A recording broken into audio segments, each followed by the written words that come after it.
So, today we are continuing with a new poem by a new poet, by Cen Shen. But before we start with, let me correct a mistake I made in the previous poem about Chang'an. I commented there that Spending the Night at Wang Changling's Hermitage was the only poem of of Chang'an in the anthology, but it is not true. There is another one, and it's a rather famous one as well.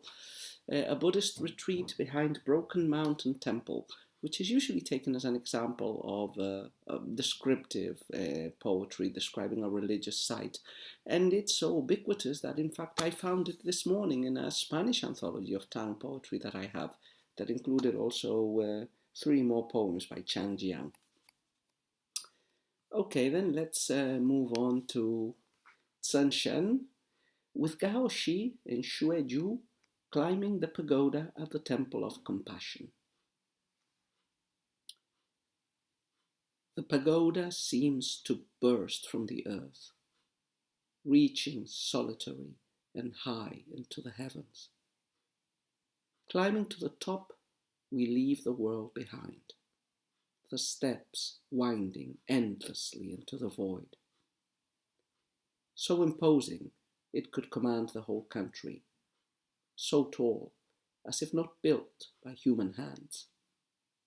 Its four corners blot out the sun, its 7 stories reach to the sky. We can look down on high-flying birds. We hear the sound of a frightening wind. Mountains roll into the distance like waves, as if flowing eastward on the ebbing tide. Green scholar trees crowd the emperor's road.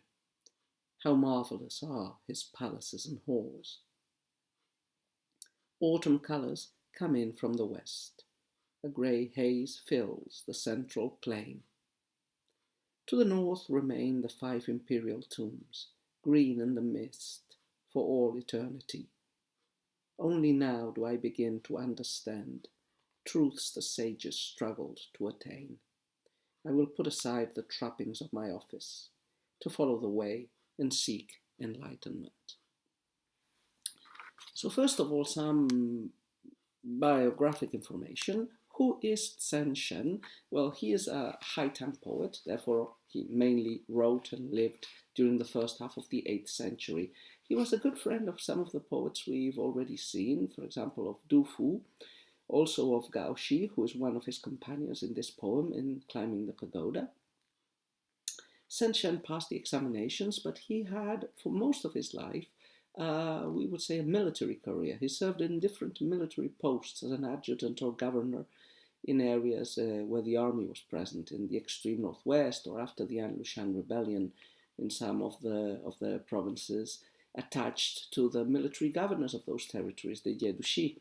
The military governors were very powerful during just before, during, and especially after the An-Lushan rebellion. They became almost completely autonomous warlords. And Cen Shen is a poet that has a lot of poetry on different topics, but he has been typed along with Gao Shi in the military poetry, war poetry genre. In fact, I imagine other poems that we will encounter of him in the anthology, there are 7 in total. The other ones will probably reflect battle scenes or frontier scenes. It's not the case with this poem. So this is a poem about climbing a pagoda with 2 friends. It's the pagoda at the Temple of Compassion. Now, I've done some research. From reading the poem, it was pretty clear that this pagoda had to be in Chang'an, in the capital city.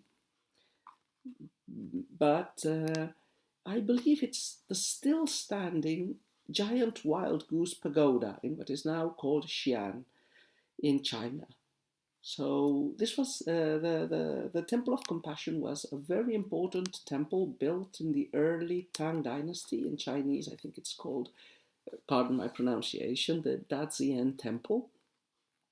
The legendary monk Xuanzang, who went to India in search of sacred scriptures, housed many of them in that temple and translated them into Chinese. And this is a spectacular pagoda. It would have been one of the major landmarks of the imperial capital in its day, along with the imperial palaces. and it would have been, a tremendously big building from which you could see all the landscape. I think we've mentioned, well, we've talked a lot about climbing mountains.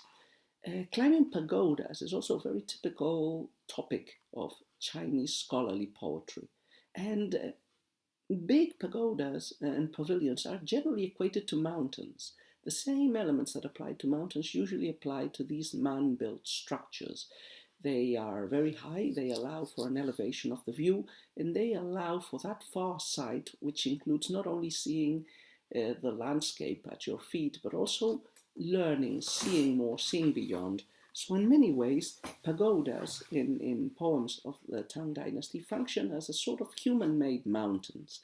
And the same topics, the same stereotypes, the same images that might appear in a mountain will probably appear in a pagoda. And this is the case with this poem.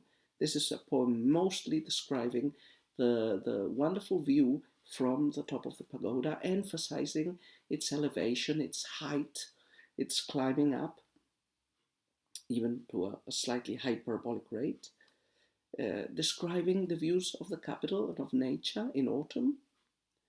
And it could have been a poem about conviviality, about Gaoxi and Xueyu, along with Cen Shen enjoying each other's company in this pagoda, but that is not mentioned in the poem, as you will see.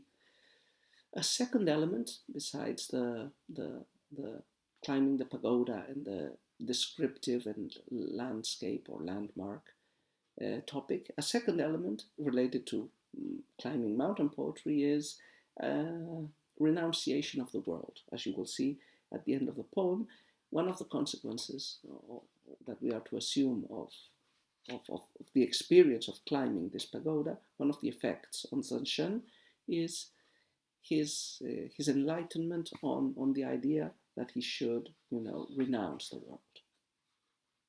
So let's analyze the poem little by little. The poem starts with a couplet, and that couplet starts describing the enormous, the disproportionate size of this pagoda. It seems to burst from the earth and it reaches into the heavens, as if it were a mountain. It's a human-made mountain, but it's like a mountain. Now the next, the next couplets, almost till the end, describe us this ascension, this rising up of the pagoda as well as its sides.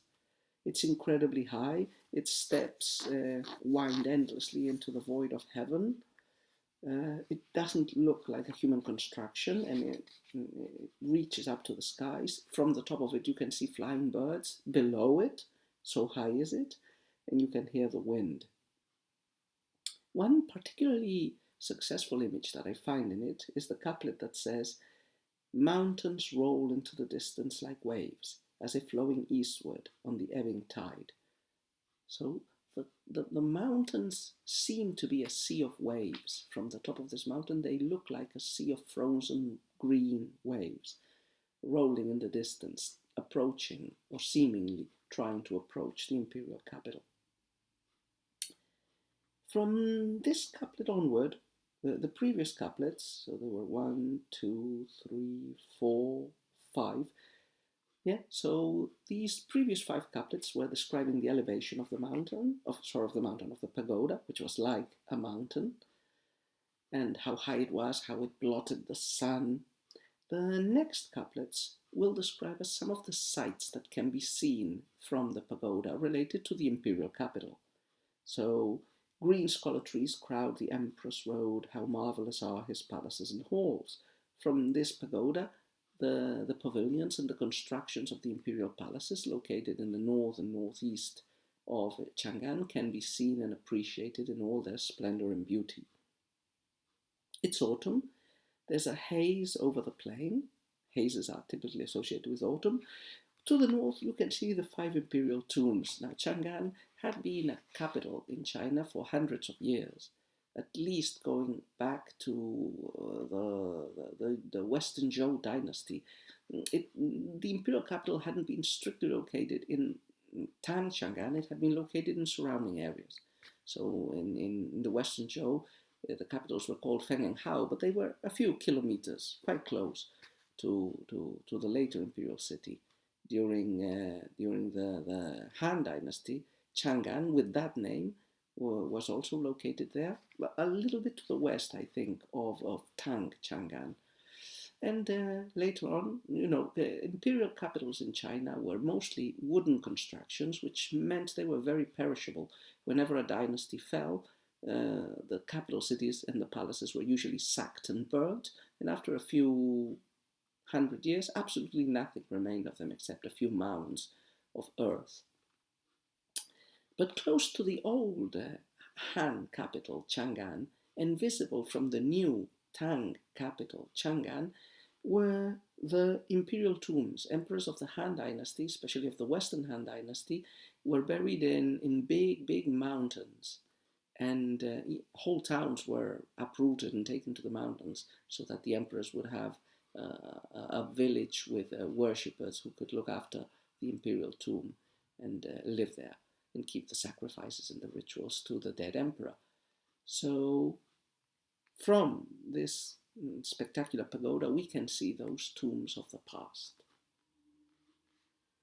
And after having, experienced this extreme elevation of climbing this immensely high pagoda, and after having seen the imperial capital and the landscape surrounding it, the tone of the poem ends with a couple of philosophical and religious couplets.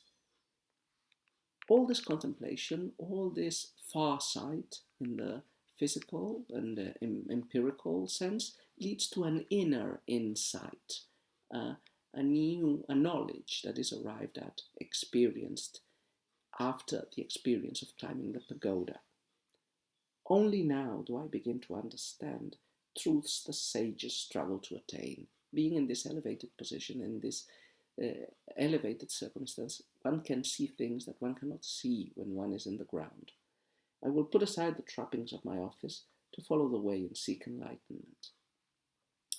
So the revelation that Cen Shen receives after climbing the pagoda is it's time to renounce worldly ambitions and to think of more important things.